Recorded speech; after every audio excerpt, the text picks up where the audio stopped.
I am doctor Sunita working in Shri Shankara cancer hospital.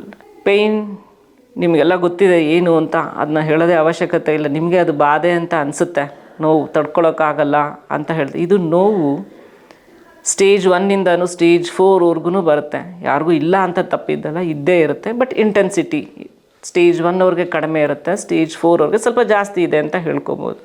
So ಯಾವಾಗಲೂ ಅಷ್ಟೇ, ನೋವು ಕಾಣಿಸ್ಕೊಂಡಿದ್ದ ತಕ್ಷಣ ನಿಮ್ಮ ವೈದ್ಯಕೀಯ ಅವ್ರನ್ನ ಸರಿಯಾಗಿ ಅಪ್ರೋಚ್ ಮಾಡ್ತಂದರೆ ನಿಮ್ಮ ಪೇಯ್ನ್ ರಿಲೀಫ್ ಚೆನ್ನಾಗಿರುತ್ತೆ. ಸೊ ದ್ಯಾಟ್ ನೀವು ಟ್ರೀಟ್ಮೆಂಟ್ನ ಧೈರ್ಯವಾಗಿ ತೊಗೋಬೋದು, ಗಾಬರಿ ಇಲ್ದಿರ. ಸೊ ಅದು ನೋವಿನ ಭಾಗ 1. ಸೊ ನೋವು ಯಾವುದೇ ಇರಲಿ, ಯೂಶಲಾಗೆ ಕಾಯಿಲೆಯಿಂದನೇ ಬರುತ್ತೆ. ಫಸ್ಟ್ ಸ್ಟಾರ್ಟಿಂಗು ನಮ್ಮ ಹತ್ರ ಬಂದಾಗ ಬಿಫೋರ್ ಟ್ರೀಟ್ಮೆಂಟ್ ಏನಾದರೂ ಸ್ಟಾರ್ಟ್ ಮಾಡೋಕ್ಕಿಂತ ಮುಂಚೆ ಅದಕ್ಕೆ WHO ಲ್ಯಾಡರ್ ಯೂಸ್ ಮಾಡ್ತೀವಿ. Step 1, step 2, step 3 and step 4 ಇರುತ್ತೆ.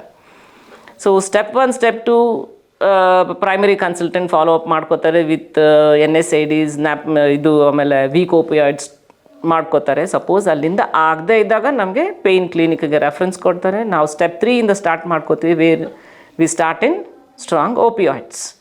ಸೊ ಅದು ಪೇಯ್ನ್ ಸ್ಕೋರ್, ಅವ್ರ ಇಂಟೆನ್ಸಿಟಿ ನೋಡಿಕೊಂಡು ಎಷ್ಟು ಮಟ್ಟಿಗೆ ಡೋಸ್ ಅಡ್ಜಸ್ಟ್ ಮಾಡಿ ಕೊಡಬೇಕು ಅಂತಲೇ ಮಾರ್ಫಿನ್ ಯೂಸ್ ಮಾಡ್ತೀವಿ ಸ್ಟೆಪ್ 3. ಮಾರ್ಫಿನ್ ಅಂದಿದ ತಕ್ಷಣವೇ ಒಂದು ಗಾಬರಿ ಪೇಷಂಟ್ಗೆ ಏನು ಅಂತ ಹೇಳಿದರೆ, ಇದು ಎಂಡ್ ಸ್ಟೇಜಲ್ಲಿ ಯೂಸ್ ಮಾಡ್ತಾರೆ ಅಷ್ಟೇ, ನಂದು ಸ್ಟೇಜ್ ಮುಗೀತು ಅದಕ್ಕೆ ಮಾರ್ಫಿನ್ ಬಂದಿದೆ ಅಂತ ಹೇಳ್ತಾರೆ. ಇಲ್ಲ, ತಪ್ಪು ಕಲ್ಪನೆ ಅದು. Morphine is the drug of choice for cancer pain. So ಅದನ್ನ ಯಾವ ಡೋಸಲ್ಲಿ ಯೂಸ್ ಮಾಡಬೇಕು ಆ ಡೋಸಲ್ಲಿ ಯೂಸ್ ಮಾಡಿದ್ರೇ ಪೇಷಂಟ್ಗೆ ಆರಾಮಾಗೆ ಪೇಯ್ನ್ ರಿಲೀಫ್ ಇರುತ್ತೆ ವಿತೌಟ್ ಎನಿ ಸೈಡ್ ಎಫೆಕ್ಟ್ಸ್. ಅದಕ್ಕೆ ಗಾಬರಿ ಮಾಡ್ಕೊಳ್ಳೋ ಅವಶ್ಯಕತೆಯೇ ಇಲ್ಲ. ಯಾವಾಗಲೂ ನೀವು ಮಾತಾಡ್ಬೋದು ಡಾಕ್ಟರ್ ಹತ್ರ. ಭಯ ಇದೆ ಅಂತ ಹೇಳಿದ್ರೆ ನಾವು ಎಕ್ಸ್ಪ್ಲೈನ್ ಮಾಡೋಕ್ಕೆ ಟ್ರೈ ಮಾಡ್ತೀವಿ, ಯಾವ ಡೋಸಲ್ಲಿ ಕೊಟ್ಟರೆ ನಿಮಗೆ ಏನಾಗುತ್ತೆ, ಯಾವ ಡೋಸಲ್ಲಿ ಕೊಡಲಿಲ್ಲ ಅಂದರೆ ಏನು ಕಡಿಮೆ ಆಗುತ್ತೆ. ಸೊ ದ್ಯಾಟ್ ನಿಮ್ಮ ಕ್ವಾಲಿಟಿ ಆಫ್ ಲೈಫ್ ಚೆನ್ನಾಗಿರುತ್ತೆ, ಟ್ರೀಟ್ಮೆಂಟು ಧೈರ್ಯವಾಗೇ ಮುಂದುವರಿಸ್ಕೊಂಡು ಹೋಗ್ಬೋದು. ಸ್ಟೆಪ್ 3 ಆಯಿತು. ಸ್ಟೆಪ್ 4 ಈಸ್ ನರ್ವ್ ಬ್ಲಾಕ್ ಅಂತ ಹೇಳಿದೆ ನಾನು. That is the step 4 which is newly added on, ಹೊಸದಾಗಿ ಸ್ಟಾರ್ಟ್ ಆಗಿರೋದು. ಕೆಲವ್ರಿಗೆ ಏನಾಗುತ್ತೆ, ದೊಡ್ಡ ಮಾಸ್ ಇದ್ದಾಗ ಸ್ಟೆಪ್ 3 ವರ್ಕ್ ಆಗದೆ ಇದ್ದಾಗ ಸ್ಟೆಪ್ 4 ಯಾವಾಗಲೂ ನರ್ವ್ ಬ್ಲಾಕ್ಸ್ ಕೊಡ್ತೀವಿ, ನ್ಯೂರಲೈಸಿಸ್ ಮಾಡ್ತೀವಿ. ಡಿಪಾರ್ಟ್ಮೆಂಟಲ್ಲಿ ಡಾಕ್ಟರ್ ಪ್ರಶಾಂತ್ ಇದ್ದಾರೆ ಜೊತೆಗೆ, ಅವ್ರು ನಡೆಸ್ಕೊಡ್ತಾರೆ. ಸೊ ಸ್ಟೆಪ್ 3 ನಾನು ನೋಡ್ಕೋತೀನಿ. ಅದು ಯಾವಾಗ ನಮಗೆ ಕೈ ಮೀರು ಹೋಗ್ತಾ ಇದೆ, ಅದ್ರಲ್ಲಿ ಕಡಿಮೆ ಆಗ್ತಾ ಇಲ್ಲ ಅಂದರೆ we have 4th step so that your pain will B reducing, ಕಡಿಮೆ ಆಗುತ್ತೆ. ಅದಕ್ಕೂ ಭಯ ಏನು ಪಟ್ಕೊಳ್ಳೋಂಗಿಲ್ಲ. ಈ ನೋವು ಸ್ಟಾರ್ಟಿಂಗ್ ಡಯಾಗ್ನೋಸಿಸ್ಗೆ ಬಂದಾಗ ಏನೂ ಟ್ರೀಟ್ಮೆಂಟ್ ತೊಗೊಂಡಿದ್ದಾಗ ನಾವು ಕಾಯಿಲೆಯಿಂದ ಬರುತ್ತೆ ಅಂತಲೂ ಹೇಳಿದೆ. ಪ್ಲಸ್ ಟ್ರೀಟ್ಮೆಂಟ್ ತೊಗೊಂಡಾಗೂ ಕೆಲವು ನೋವುಗಳು ಬರುತ್ತೆ. ಪ್ರೊಸೀಜರ್ ಇಂಡ್ಯೂಸ್ಡ್ ಪೇಯ್ನ್ ಅಂತ ಹೇಳ್ತೀವಿ, ಅದೂ ಬರುತ್ತೆ. ಸೊ ಎಲ್ಲದಕ್ಕೂ ಒಂದೇ ಮದ್ದಲ್ಲ, ಯಾವುದ್ಯಾವುದಕ್ಕೆ ಯಾವ್ದು ಮೆಡಿಸಿನ್ಸ್ ಕೊಡಬೇಕು ಅದನ್ನು ನೋಡ್ಕೊಂಡು ಕೊಡ್ತೀವಿ. ಒಂದು ಎಕ್ಸಾಂಪಲ್ ಕೊಡ್ತೀನಿ. ರೇಡಿಯೇಷನ್ ಏನಾದರೂ ಕೊಟ್ಟರು ಅಂತ ಹೇಳಿದ್ರೆ ಕೆಲವು ಸತಿ ಮ್ಯೂಕೋಸೈಟಿಸ್ ಆಗುತ್ತೆ. ಟಂಗ್ ಆಯಿತು, ಟಂಗ್ ಕ್ಯಾನ್ಸರ್ ಆಯಿತು, ಅಥವಾ ಓರಲ್ ಕ್ಯಾನ್ಸರ್ ಏನೋ ಆಯಿತು ಅಂದಾಗ ಟ್ರೀಟ್ಮೆಂಟ್ ಕೊಟ್ಟಾಗ, ರೇಡಿಯೇಷನ್ ಕೊಟ್ಟಾಗ ಅಲಾಂಗ್ ವಿತ್ ಕೀಮೊಥೆರಪಿ ಓರಲ್ ಮ್ಯೂಕೋಸೈಟಿಸ್ ಅಂತ ಹೇಳ್ತೀವಿ. ಶಂಕರ ಕ್ಯಾನ್ಸರ್ ಹಾಸ್ಪಿಟ್ಲಲ್ಲಿ 4 ಸ್ಟೆಪ್ ರೆಜಿಮನ್ ಅಂತ ಮಾಡ್ತಾಯಿದ್ದೀವಿ ಓರಲ್ ಮ್ಯೂಕೋಸೈಟಿಸ್ಗೆ. ಸೊ ಅದು ಯೂಸ್ ಮಾಡಿದಾಗ along with your radiation treatment ಆಗ್ತಾ ಇರುತ್ತೆ, ಈ ಕಡೆ ಇದನ್ನು ಮಾಡಿಕೊಡ್ತೀವಿ ಸೈಮಲ್ಟೇನಿಯಸ್ ಆಗಿ.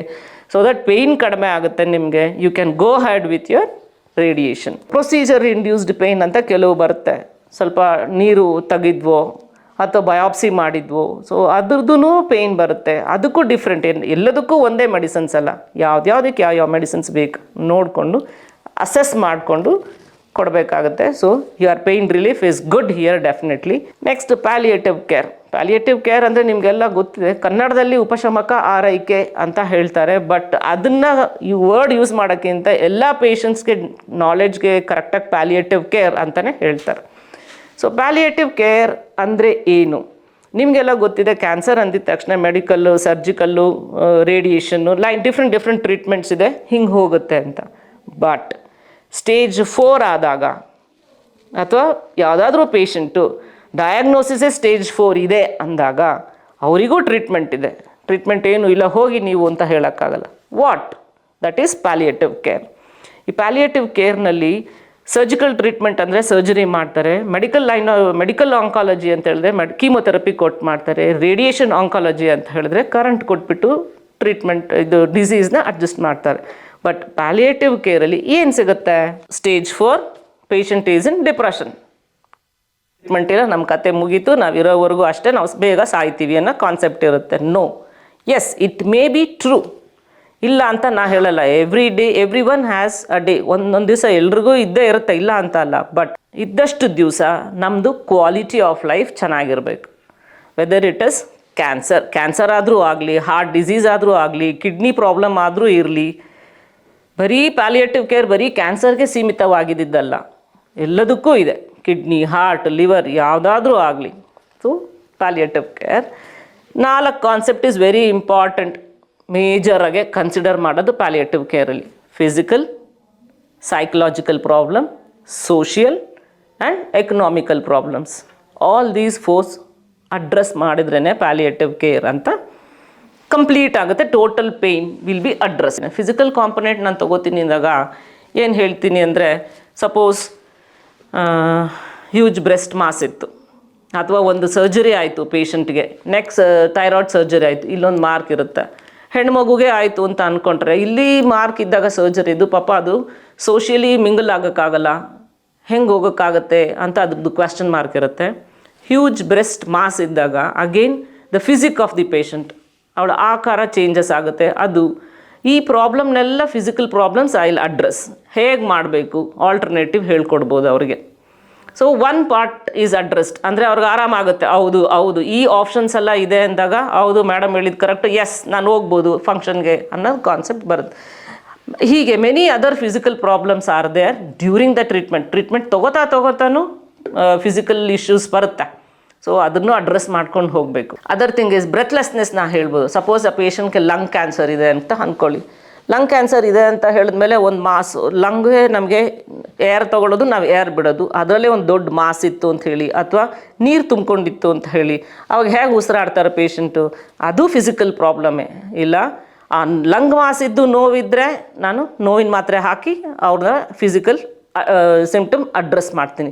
ನೀರಿತ್ತು ಅಂತ ಹೇಳಿದ್ರೆ ಬ್ರೆತ್ಲೆಸ್ನೆಸ್ ಬರ್ತಾ ಇರುತ್ತೆ, ಅದೂ ಒಂದು ಫಿಸಿಕಲ್ ಸಿಂಪ್ಟಮ್.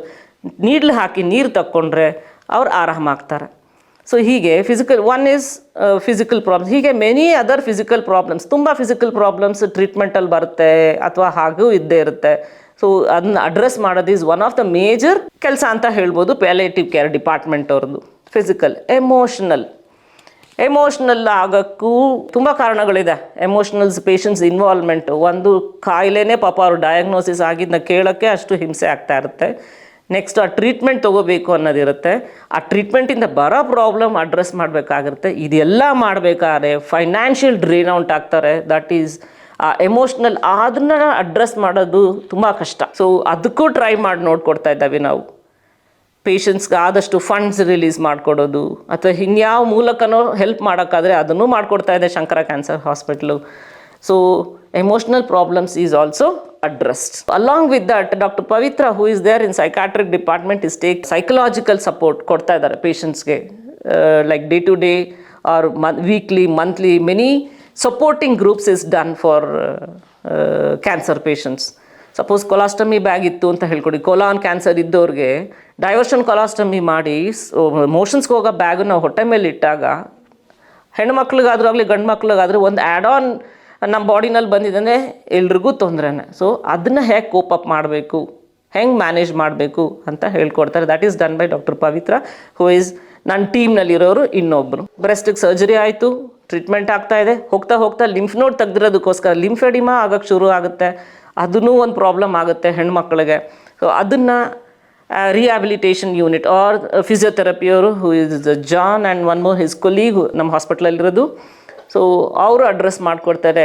ಲಿಂಫಾ ಪ್ರೆಸ್ ಯೂಸ್ ಮಾಡ್ತಾರೆ, ಕ್ರೇಪ್ ಬ್ಯಾಂಡೇಜ್ ಯೂಸ್ ಮಾಡ್ತೀವಿ, ಇನ್ನು ಬೇರೆ ಥಿಂಗ್ಸ್ ರಿಹ್ಯಾಬಿಲಿಟೇಷನ್ ಸೆಂಟ್ರಲ್ಲಿದೆ. ಸೊ ಅವ್ರು ನೋಡ್ಕೋತಾರೆ.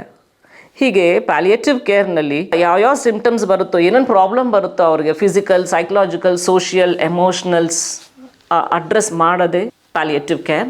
ಆದರೆ ಯಾರು ಮನೆಯಲ್ಲಿ ಪೇಷಂಟ್ ಬೆಡ್ ಬೌಂಡ್ ಆಗಿದ್ದಾರೋ, ಪೇಷಂಟ್ನ ಮೊಬಿಲೈಸ್ ಮಾಡೋಕ್ಕಾಗಲ್ವೋ ಹಾಸ್ಪಿಟಲ್ಗೆ, ಅವರು ಕೂಡ ಗಮನ ಇಟ್ಕೊಂಡಿದ್ದೀವಿ ನಾವು. 10-15 ಕಿಲೋಮೀಟರ್ ಯಾರು ಇನ್ ಆ್ಯಂಡ್ ಅರೌಂಡ್ ಹಾಸ್ಪಿಟ್ಲ್ ಹತ್ರ ಇದ್ದಾರೋ ಅವ್ರ ಮನೆಗೆ ಹೋಗಿ ಎವ್ರಿ ಆಲ್ಟರ್ನೇಟ್ ಡೇಸ್ ಹೋಗಿ ಅವ್ರಿಗೆ ನೋಡಿ ಏನು ಬೇಕು, ಏನು ಬೇಡ, ಏನು ಮುಂದೆ ಪ್ರಿಡಿಕ್ಟ್ ಮಾಡ್ಬೋದು, ಸೈನ್ಸ್ ಆ್ಯಂಡ್ ಸಿಂಪ್ಟಮ್ಸ್, ಪ್ರಾಬ್ಲಮ್ಸ್, ಅವ್ರು ಏನು ಟ್ರೀಟ್ಮೆಂಟ್, ಸೊ ಅಸೆಸ್ ಮಾಡಿಕೊಂಡು ಮುಂದೆವಾಗಿಯೇ ಅವ್ರಿಗೆ ಹೇಳ್ಕೊಡ್ತೀವಿ. ಇಂಥದ್ದು ಎಕ್ಸ್ಪೆಕ್ಟ್ ಆಗ್ಬೋದು, ಇಂಥದ್ದು ನೀವು ಮಾಡ್ಕೋಬೇಕು, ಅದರಲ್ಲೂ ಏನೋ ತೊಂದರೆ, ಕಾಂಟ್ಯಾಕ್ಟ್ಸ್ ನಂಬರ್ ಯಾವಾಗಲೂ ಸೇವ್ ಕೊಟ್ಟಿರ್ತೀವಿ, ಅವ್ರಿಗೆ ಕಾಂಟ್ಯಾಕ್ಟ್ ಮಾಡ್ತಾರೆ. ತೊಂದರೆ ಆದಾಗ ಹೋಗಿ ಭೇಟಿ ಮಾಡ್ತೀವಿ. As it is palliative care extend ಆಗಿದೆ as domiciliary care. Domiciliary care is been extended as bereavement care. ಇಂಡಿಯಾನಲ್ಲಿ first hospital Shri Shankara cancer hospital as extended bereavement care start ಮಾಡಿದ್ದು ಇಂಡಿಯಾನಲ್ಲಿ ನಮ್ಮದೇ first hospital by doctor Atmaprasanna sir. And it is been carrying over on even now. Bereavement care ಅಂದರೆ ಏನು ಅಂತ ಹೇಳಿದ್ರೆ, ಇದು ಹೊಸದು, ಯಾರಿಗೂ ಇನ್ನೂ ಗೊತ್ತಾಗಿಲ್ಲ. ಬಿರೀವ್ಮೆಂಟ್ ಕೇರ್ ಏನು ಅಂತ ಹೇಳಿದ್ರೆ, ಡೆತ್ ಆದಮೇಲೆ immediate attention to the body, ಅಂದರೆ ಪೇಷಂಟ್ ಡೆತ್ ಆದಾಗ ಇಮಿಡಿಯೇಟ್ ಅಟೆನ್ಷನ್ ಬಾಡಿ ಕೊಡ್ತೀವಿ. Late attention is to the family members. ಪೇಷಂಟಿಗೆ ಹೇಗೆ ಹೆಲ್ಪ್ ಮಾಡ್ತೀವಿ ಬಿರಿಮೆಂಟ್ ಕೇರ್ನಲ್ಲಿ ಅಂತ ಹೇಳಿದ್ರೆ, ಸಪೋಸ್ ಆ ಪೇಷಂಟ್ ನಮ್ಮ ಹಾಸ್ಪಿಟ್ಲಲ್ಲೇ ಅಡ್ಮಿಟ್ ಆಗಿದ್ದರೆ ಅವ್ರಿಗೆ ಟ್ರಾನ್ಸ್ಪೋರ್ಟೇಷನಲ್ಲಾಗಲಿ, ಬಾಡಿ ಪ್ಯಾಕ್ ಮಾಡೋದಾದ್ರಾಗಲಿ, ಶಿಫ್ಟಿಂಗು, ಆ್ಯಂಬುಲೆನ್ಸ್ ಅರೇಂಜ್ ಮಾಡೋದು, ಡೆತ್ ಸರ್ಟಿಫಿಕೇಟ್ ನೋಡೋದು. ಸಪೋಸ್ ಕೆಲವು ಸತಿ ಏನಾಗಿರುತ್ತೆ, ಅಬ್ರಾಡಲ್ಲಿ ಇರ್ತಾರೆ ಕೆಲವು ಮಕ್ಕಳು, ಇಲ್ಲಿ ಬರೋಕ್ಕಾಗೋದಿಲ್ಲ ಇಮ್ಮಿಡಿಯೇಟಾಗಿ, 2-3 ಡೇಸ್ ಮಾರ್ಚರಿಲಿ ಇಟ್ಟಿರ್ತೀವಿ, ಹೀಗೆ ಹೆಲ್ಪ್ ಮಾಡಿಕೊಡ್ತೀವಿ. This is bereavement care immediately. Post for family members ಅಂತ ಹೇಳಿದ್ರೆ, ತುಂಬ ಜನ ಹೋಗ್ತಾ ಏನಾಗ್ತಾರೆ ಅಂದರೆ, ಅಟ್ಯಾಚ್ಮೆಂಟ್ಸ್, ಸಿಬ್ಲಿಂಗ್ಸ್ ಆದರೂ ಆಗಲಿ, ಗಂಡ ಹೆಂಡತಿ ಆದರೂ ಆಗಲಿ, ಒಬ್ಬರು ಬಿಟ್ಟು ಒಬ್ಬರು ಹೋದ್ರು ಅಂದಾಗ ಇನ್ನೊಬ್ಬರು ಯಾರು ಉಳ್ಕೊಂಡಿರ್ತಾರೋ ತುಂಬ ಕಷ್ಟವಾಗಿ ಟೈಮ್ ಸ್ಪೆಂಡ್ ಮಾಡಬೇಕಾಗುತ್ತೆ. ಅವರು ಹೆಂಗೆ ಸ್ಪೆಂಡ್ ಮಾಡಬೇಕಂತ ಅವರಿಗೆ ಆಗ್ತಾನೇ ಇರೋಲ್ಲ. ದೇ ವಿಲ್ ಬಿ ಮೋರ್ನಿಂಗ್, ಮನೇಲೇ ಕೂತ್ಕೊಂಡಿರ್ತಾರೆ, ರೆಗ್ಯುಲರಾಗಿ ಜಾಬ್ಗೆ ಹೋಗೋದಿಲ್ಲ, ಮಕ್ಕಳಿಗೆ ಅಟೆನ್ಷನ್ ಕೊಡ್ತಾರಲ್ಲ.